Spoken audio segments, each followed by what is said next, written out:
What is an RRSP? What does it even stand for? Let's learn together.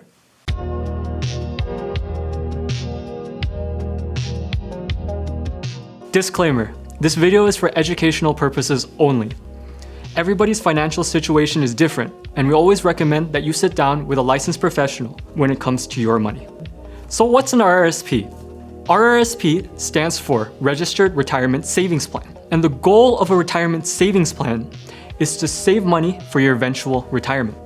But what does the registered part mean? Registered means that it's registered by the Canadian government.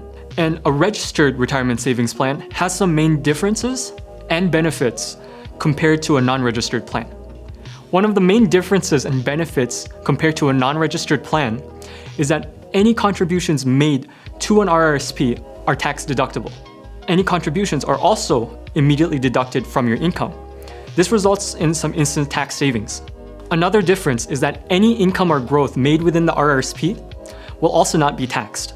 This results in more growth from the income retained within the plan. Because of all of these benefits, there's a limit to how much you can contribute to the plan each year. Now, this limit is usually 18% of your gross annual income from the previous tax year, up to a certain dollar amount. Checking the CRA, for 2025, the limit is $32,490. Any unused contribution room from the previous tax year can be added onto your current year. An important thing to note though is that only the previous year's unused contribution room will count. So how old do you have to be to start an RRSP? Well, that's another benefit. There is no minimum age to start an RRSP. There is a catch, however. Your money can't camp tax-free inside an RRSP forever. On December 31st of the year you turn 71, you'll be required to withdraw money from your RRSP. Any withdrawals made during this withdrawal period will be taxed at your full marginal tax rate. The good news is, your tax rate during this withdrawal period should be lower when you start withdrawing your funds from the RRSP, probably because you're already in retirement. So how do you start withdrawing money from your RRSP?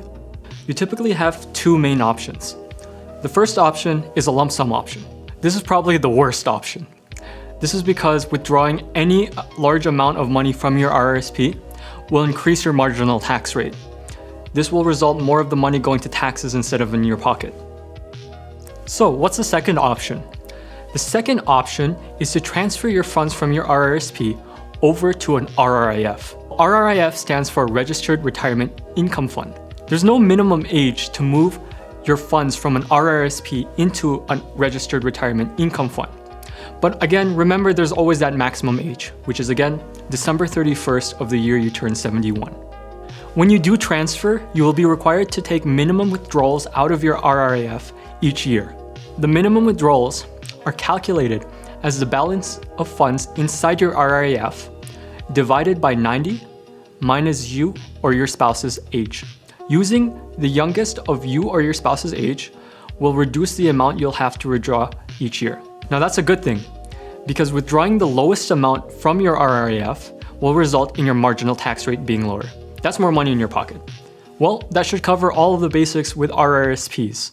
However, we didn't go into detail much about spousal RRSPs or RRIFs.